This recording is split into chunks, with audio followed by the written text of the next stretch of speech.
కలిగిన దావీదు సౌలును హతమార్చలేడా? సౌలు మీద విజయం సాధించలేడా?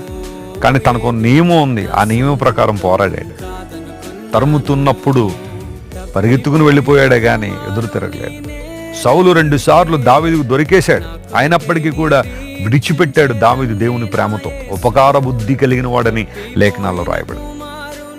అయితే ఇన్ని శ్రమలు ఇబ్బందుల మధ్యలో కూడా దావీదు సురక్షితంగా ఉండడానికి కారణం ఏంటంటే దేవుడు అతన్ని కాపుదల కాశాడు, భద్రపరిచాడు.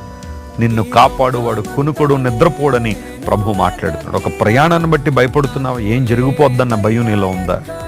లేదా ఒక పని ప్రారంభించేటప్పుడు భయపడుతున్నావా? ఇది ముగుస్తుందా లేదా అని? విశ్వాసంతో ప్రారంభించు, ప్రార్థనతో ఆ పనిని ప్రారంభించు, గొప్ప కార్యాలను చూస్తావు. ఈ రోజంతట్లో ఈ వాగ్దానాన్ని క్లెయిమ్ చేసుకుని ప్రభువును స్తుతించండి.